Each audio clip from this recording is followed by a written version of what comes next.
اس کا دل قبول حق کی طرف مائل نہیں ہوتا تو اسے خوشحالی کے فتنے میں مبتلا کر دیا جاتا ہے۔ اب دیکھیں اللہ تعالیٰ کے جو قوانین ہیں وہ انسان کی سوچ سے ٹوٹلی اپوزٹ ہیں۔ انسان کو لگتا ہے کہ جب مجھ پہ تنگی آتی ہے تو وہ آزمائش ہوتی ہے، لیکن جب میرے پہ خوشحالی آتی ہے تو وہ اللہ کی عنایت ہوتی ہے۔ لیکن بیسیکلی تنگی میں اللہ تعالیٰ کی طرف سے ایک خیر ہوتی ہے کہ میرا بندہ میری طرف لوٹ آئے، اور خوشحالی کو اللہ نے یہاں پہ فتنے سے، کہ پھر اسے اللہ تعالیٰ خوشحالی کے فتنے میں مبتلا کر دیتا ہے، اور یہاں تک کہ اس کی بربادی کا آغاز ہو جاتا ہے۔ جب وہ نعمتوں سے مالا مال ہو جاتا ہے اور اپنے برے دن بھول جاتی ہے وہ قوم، اور اس کے جو کج فہم رہنما اس کے ذہن میں یہ احمقانہ تصور بٹھاتے ہیں کہ حالات کا اتار چڑھاؤ اور قسمت کا بناؤ اور بگاڑ کسی حکیم کے انتظام میں نہیں ہے، یہ کوئی اخلاقی بنیادوں پہ نہیں ہو رہا، بلکہ یہ تمام اسباب کسی بھی اچھے اور کسی برے سبب کے بغیر قوموں پہ ایسے دن آتے رہتے ہیں۔ یعنی کہ یہ دنیا کی ایک، سمجھ لیں کہ وہ یہ سمجھاتے ہیں کہ یہ دنیا کا نا ایک اصول ہے کہ کبھی دن اچھے ہو جاتے ہیں، کبھی دن برے ہو جاتے ہیں، وہ اس کو کسی اخلاقی نتیجے یا کسی مورل لیسن کے ساتھ کنیکٹ نہیں کرنا چاہتے۔ لہٰذا مصائب اور آفات کے نزول سے کوئی اخلاقی سبق لینا اور کسی ناصح کی نصیحت کو قبول کر کے اللہ کے آگے زاری اور تضرع کرنا بجز ایک طرح کی نفسی کمزوری کے سوا انہیں کچھ نہیں لگتا، اور یہی وہ احمقانہ ذہنیت ہے جس کا نقشہ نبی اکرم صلی اللہ علیہ وسلم نے حدیث میں اس طرح سے کھینچا ہے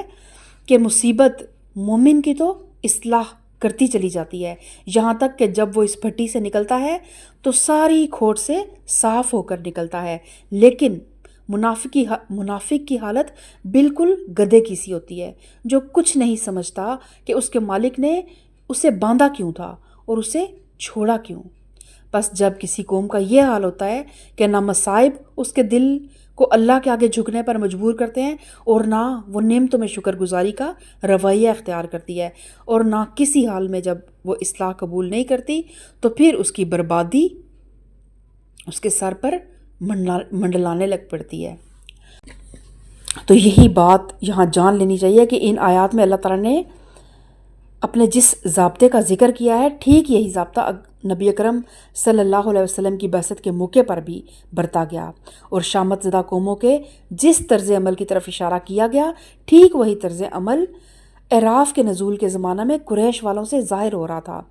حدیث میں عبداللہ بن مسعود اور عبداللہ بن عباس دونوں کی متفقہ روایت ہے کہ نبی اکرم صلی اللہ علیہ وسلم کی بعثت کے بعد جب قریش کے لوگوں نے آپ کی دعوت کے خلاف سخت رویہ اختیار کرنا شروع کر دیا تو آپ صلی اللہ علیہ وسلم نے دعا کی کہ خدایا، یوسف رضی اللہ تعالیٰ عنہ کے زمانے میں جیسا 7 سالہ قحط پڑا، ویسے ہی قحط سے ان لوگوں کے مقابلے میں میری مدد کر۔ چنانچہ اللہ تعالیٰ نے انہیں سخت قحط میں مبتلا کر دیا، اور نوبت یہاں تک پہنچ گئی کہ لوگ مردار کھانے لگے، چمڑے اور ہڈیاں اور اون تک کھا گئے۔ آخر کار مکہ کے لوگوں نے، جن میں ابو سفیان پیش تھا، نبی اکرم صلی اللہ علیہ وسلم سے درخواست کی کہ ہمارے لیے اللہ سے دعا کیجیے، مگر جب آپ کی دعا سے اللہ نے وہ برا وقت ٹال دیا اور جب اچھے دن آئے تو ان لوگوں کی گردنیں پہلے سے زیادہ اکڑ گئیں، اور جن کے دل تھوڑے سے پسیج گئے تھے ان کو بھی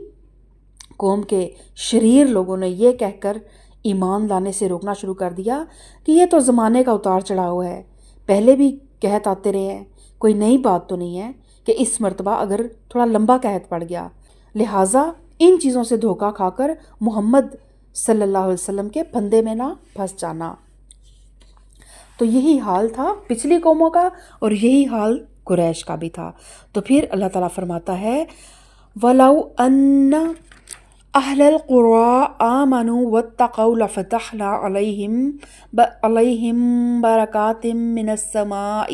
وَالْأَرْضِ وَلَٰكِن كَذَّبُوا فَأَخَذْنَاهُمْ بِمَا كَانُوا يَكْسِبُونَ۔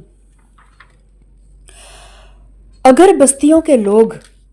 ایمان لاتے اور تقویٰ کی روش اختیار کرتے تو ہم ان پر آسمان اور زمین سے برکتوں کے دروازے کھول دیتے، مگر انہوں نے تو جھٹلایا، لہٰذا ہم نے اس بری کمائی کے حساب میں انہیں پکڑ لیا جو وہ سمیٹ رہے تھے۔ پھر کیا بستیوں کے لوگ اب اس سے بے خوف ہو گئے ہیں کہ ہماری گرفت کبھی اچانک ان پر رات کے وقت نہ آ جائے گی جب کہ وہ سوتے پڑے ہوں، یا انہیں اطمینان ہو گیا ہے کہ ہمارا مضبوط ہاتھ کبھی یکا یک ان پر دن کے وقت نہ پڑے گا جب کہ وہ کھیل رہے ہوں۔ کیا یہ لوگ اللہ کی چال سے بے خوف ہیں؟ حالانکہ اللہ کی چال سے وہی قوم بے خوف ہوتی ہے جو تباہ ہونے والی ہو۔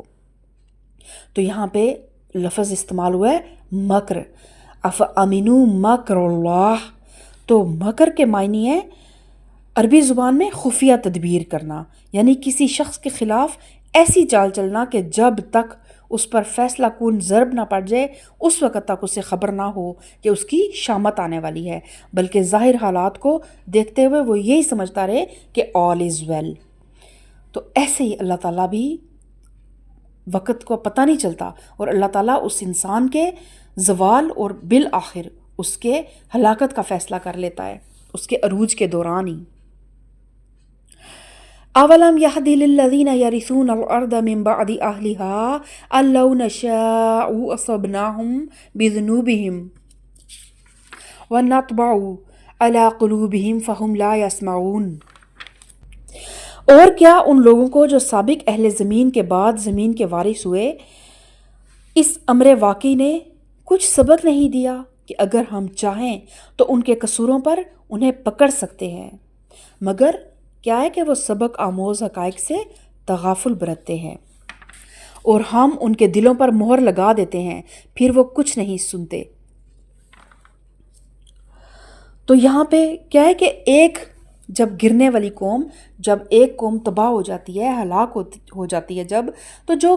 قوم اس کی جگہ اٹھتی ہے، جو اس کی جانشین بنتی ہے، تو اس اپنی پیش رو قوم کے زوال کی ساری کہانی اس کی رہنمائی کے لیے موجود ہوتی ہے، لیکن وہ عقل سے کام نہیں لیتے، جان بوجھ کے جب وہ تغافل برتتے ہیں تو پھر اللہ تعالیٰ کیا کہتا ہے، پھر اللہ ان کے دلوں پر مہر لگا دیتا ہے اور وہ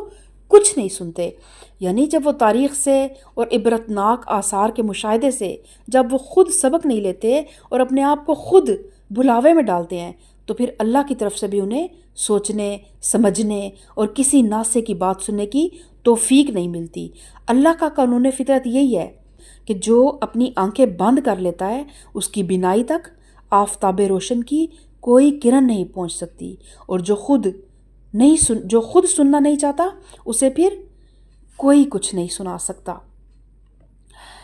تِلْكَ الْقُرَىٰ نَقُصُّ عَلَيْكَ مِنْ أَنْبَائِهَا وَلَقَدْ جَاءَتْهُمْ رُسُلُهُم بِالْبَيِّنَاتِ فَمَا كَانُوا لِيُؤْمِنُوا بِمَا كَذَّبُوا مِن قَبْلُ كَذَلِكَ يَطْبَعُ اللَّهُ عَلَىٰ قُلُوبِ الْكَافِرِينَ۔ یہ قومیں جن کے قصے ہم تمہیں سنا رہے ہیں، ان کے رسول ان کے پاس کھلی کھلی نشانیاں لے کر آئے، مگر جس چیز کو وہ ایک دفعہ جھٹلا چکے تھے پھر اسے وہ ماننے والے نہ تھے۔ دیکھو اس طرح ہم منکرین حق کے دلوں پر مہر لگا دیتے ہیں۔ یعنی پچھلی آیت میں جو ارشاد ہوا کہ ہم ان کے دلوں پر مہر لگا دیتے ہیں پھر وہ کچھ نہیں سنتے، اس کی تشریح اللہ تعالیٰ نے خود ہی اس آیت میں فرما دی، اور اس تشریح سے یہ بات واضح ہو جاتی ہے کہ دلوں پر مہر لگانے سے مراد ذہن انسانی کا اس نفسیاتی قانون کی زد میں آ جانا ہے جس کی روح سے جب وہ ایک دفعہ جاہلی تعصبات یا نفسانی اغراض کی بنا پر حق سے منہ موڑ لیتا ہے نا، تو پھر اپنی انا، اپنی ضد اور اپنی ہٹ دھرمی کے دلدل میں دھستا چلا جاتا ہے۔ پھر وہ کسی دلیل، کسی مشاہدے اور کسی تجربے سے اس کے دل کے دروازے قبول حق کے لیے نہیں کھلتے، کیونکہ پھر اس کو ہوتا ہے کہ میں اپنی بات کو جھٹلا دوں، میں نے ہی تو کل انکار کیا تھا تو میں آج اقرار کر لوں، تو اس کا نفس پھر اس کو جھکنے کا موقع نہیں دیتا۔ تو اللہ تعالیٰ فرماتا ہے وَمَا وَجَدْنَا لِأَكْثَرِهِم مِّنْ عَهْدٍ وَإِن وَجَدْنَا أَكْثَرَهُمْ لَفَاسِقِينَ۔ ہم نے ان میں سے اکثر میں کوئی پاس عہد نہیں پایا بلکہ اکثر کو فاسق ہی پایا ہے۔ تو کوئی پاس عہد نہیں پایا یعنی کسی قسم کے عہد کا کوئی پاس نہیں ہے، نہ اس فطری عہد کا پاس جس میں انسان حالت ارواح میں اللہ سے عہد الست باندھ کے اس دنیا میں آیا تھا کہ میں تیرا بندہ بن کے رہوں گا. یعنی پیدائشی طور پر ہر انسان اللہ کا بندہ اور پروردہ ہونے کی حیثیت سے اس کے ساتھ ایک عہد میں بندھا ہوا ہے. پھر نہ وہ اس اجتماعی عہد کا پاس رکھتا ہے جس میں ہر فرد انسانی برادری کا ایک رکن ہونے کی حیثیت سے بندھا ہوا ہے، اور اسے اس معاشرے میں اس طرح ہی رہنا ہے جس طرح معاشرے میں اللہ نے اصول بنا دیے ہیں، اور نہ پھر اس ذاتی عہد کا پاس رکھتا ہے جو آدمی اپنی مصیبت اور پریشانی کے لمحوں میں یا کسی جذبہ خیر کے موقع پر اللہ سے بطور خود باندھتا ہے. تو وہ ان تینوں عہدوں کو توڑنے والے ہوتے ہیں، اور اسی لیے پھر ان کو فاسق کہا گیا ہے. اور پھر یہاں سے حضرت موسیٰ علیہ السلام کے واقعات کا ذکر ہو رہا ہے. تو جو قصے بھی اوپر بیان ہوئے ان سے مقصود یہ ذہن نشین کرانا تھا کہ جو قوم اللہ کے پیغام پانے کے بعد اسے رد کر دیتی ہے پھر اللہ اسے ہلاک کیے بغیر نہیں چھوڑتا. اس کے بعد اب موسیٰ اور فرعون اور بنی اسرائیل کا قصہ کئی رکوعوں تک مسلسل چلتا ہے، جس میں اس مضمون کے علاوہ چند اور اہم سبق بھی کفار اور قریش اور یہود اور ایمان لانے والے گروہ کو دیے گئے ہیں. تو سب سے پہلا جو سبق ہے نا وہ یہ ہے کہ دعوت حق کے ابتدائی مرحلوں میں حق اور باطل کی قوتوں کا جو ہمیں تناسب نظر آ رہا ہوتا ہے، حق بالکل تھوڑا سا ہوتا ہے اور باطل قوتیں اتنی سرکش اور اتنی زیادہ تعداد میں ہوتی ہیں. تو یہی اصول ازل سے رہا ہے کہ حق جو ہے نا وہ بالکل بغیر کسی سر و سامان کے ایک باطل کی سلطنت کے خلاف ایک لڑائی چھیڑ دیتا ہے، جس کی اس باطل کی سلطنت کے سامنے جس کی پشت پر بڑی بڑی قوموں اور سلطنتوں کی طاقت ہوتی ہے. لیکن پھر ہوتا کیا ہے؟ آخرکار حق غالب آ کر رہتا ہے، کیونکہ اللہ کا اصول ہے جاء الحق و زہق الباطل، کہ حق آ کر رہتا ہے اور باطل مٹ کے رہتا ہے، کیونکہ باطل ہمیشہ مٹنے والا ہی ہوتا ہے. پھر نیز اس قصے سے یہ بھی بتانا مقصود ہے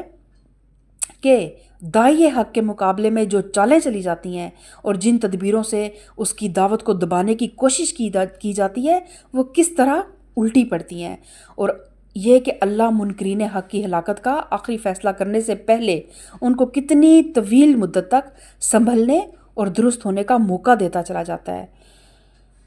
اور پھر دوسرا واقعہ یہ ہے کہ دوسرا جو سبق ہے وہ ان لوگوں کے لیے ہے جو نبی اکرم صلی اللہ علیہ وسلم پر ایمان لے کر آئے تھے. تو ان کو اس قصے میں دوہرا سبق دیا گیا ہے. پہلا سبق اس بات کا کہ اپنی قلت اور کمزوری کو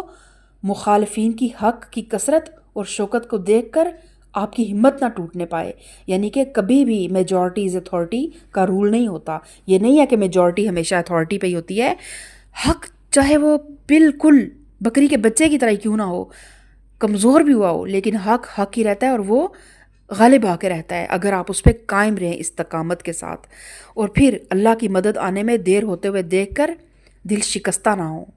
اور دوسرا سبق اس بات کا کہ ایمان لانے کے بعد جو گروہ یہودیوں کی سی روش اختیار کرتا ہے پھر وہ یہودیوں کی طرح ہی خدا کی لعنت میں گرفتار بھی ہوتا ہے.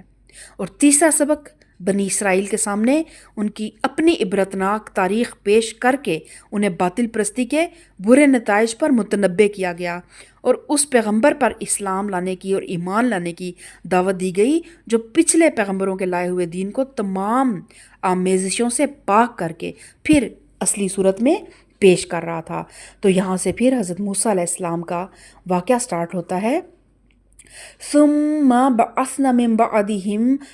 بعدهم موسیٰ بآیاتنا الی فرعون وملئہ فظلموا بها فانظر کیف کان عاقبۃ المفسدین. پھر ان قوموں کے بعد یعنی جن کا ذکر اوپر کیا گیا ہم نے موسیٰ کو اپنی نشانیوں کے ساتھ فرعون اور اس کی قوم کے سرداروں کے پاس بھیجا مگر انہوں نے بھی ہماری نشانیوں کے ساتھ ظلم کیا. بس دیکھو کہ ان مفسدوں کا کیا انجام ہوا. تو نشانیوں کے ساتھ ظلم کیا یعنی ان کو نہ مانا اور انہیں جادوگری قرار دے کر ٹالنے کی کوشش کی. یعنی کہ یہ وہ نشانیاں تھیں جو خود اپنے من جانب اللہ ہونے پر صریح گواہی دے رہی تھی، اور جن کے متعلق کوئی صاحب عقل آدمی یہ گمان تک نہیں کر سکتا کہ یہ جادو کے زور سے کوئی ایسی نشانیاں ظاہر کر سکتا ہے، لیکن انہوں نے ظلم کیا، ان کو سحر قرار دیا، تو اللہ تعالیٰ نے پھر اس کو ظلم عظیم قرار دیا۔ موسیٰ نے کہا، اے فرعون، میں کائنات کے مالک کی طرف سے بھیجا ہوا آیا ہوں، میرا منصب یہی ہے کہ اللہ کا نام لے کر کوئی بات حق کے سوا نہ کہوں۔ میں تم لوگوں کے پاس تمہارے رب کی طرف سے صریح دلیل ماموریت لے کر آیا ہوں، لہٰذا تو بنی اسرائیل کو میرے ساتھ بھیج دے۔ تو یہاں فرعون کے معنی ہے سورج دیوتا کی اولاد۔ تو یہ بیسیکلی فرعون جو تھا وہ مصر کے جو بھی بادشاہ ہوتے تھے ان کا لقب جو تھا وہ فرعون ہوا کرتا تھا۔ یہاں یہ بات جان لینی چاہیے کہ قرآن مجید میں حضرت موسیٰ کے قصے کے سلسلے میں 2 فرعونوں کا ذکر آتا ہے، ایک وہ جس کے زمانے میں آپ پیدا ہوئے اور جس کے گھر میں آپ نے پرورش پائی، اور دوسرا وہ جس کے پاس آپ اسلام کی دعوت اور بنی اسرائیل کی رہائی کا مطالبہ لے کر پہنچے، جو بالآخر غرق ہو گیا، جو اپنے باپ کی زندگی میں ہی نا شریک حکومت ہو چکا تھا اور اس کے مرنے کے بعد اس کی سلطنت کا مالک ہوا۔ تو یہ تھا کہ حضرت موسیٰ علیہ السلام 2 چیزوں کی دعوت لے کے فرعون کے پاس بھیجے گئے تھے، ایک یہ کہ وہ اللہ کی بندگی اور اسلام کو قبول کرے، اور دوسرے یہ کہ بنی اسرائیل کی قوم جو کہ پہلے سے مسلمان تھی اور فرعون کے پنجائے ظلم میں تھی، گرفتار تھی، تو اس کو رہا کر دے۔ تو قرآن میں ان دونوں دعوتوں کا کہیں یکجا ذکر کیا گیا ہے اور کہیں موقع اور محل کے لحاظ سے صرف ایک ہی بیان پر اکتفا کیا گیا ہے۔ اور حضرت موسیٰ علیہ السلام کے مزید واقعات کا مطالعہ ہم اگلی آیات میں کریں گے، اور اللہ تعالیٰ ہمیں قرآن کے اس اسلوب کو سمجھنے کی توفیق عطا فرمائے کہ قرآن جو بھی بات کر رہا ہوتا ہے وہ کسی کو آئینہ دکھا رہا ہوتا ہے، کسی کے حالات کو بیان کر کے کسی کی اصلاح کرنے کی کوشش کر رہا ہوتا ہے۔ تو یہاں پہ ان تمام قوموں کا ذکر کر کے، قوم شعیب، قوم صالح، قوم ہود، سب کا ذکر کر کے، بے شک قریش کو آئینہ دکھانا مقصود تھا، لیکن اب کتنے رکوعوں میں جو بنی اسرائیل کا ذکر آئے گا، حضرت موسیٰ علیہ السلام کا ذکر آئے گا، تو وہ بنی اسرائیل کون تھے؟ جو مسلمانوں سے پہلے منصب امامت جن کے پاس تھا، تو آج منصب امامت مسلمانوں کے پاس ہے۔ تو آج ہمارے لیے یہ بنی اسرائیل کے تمام واقعات ایک آئینہ ہے کہ کیا ہم بھی وہ غلطیاں تو نہیں کر رہے جو بنی اسرائیل نے کی، تو پھر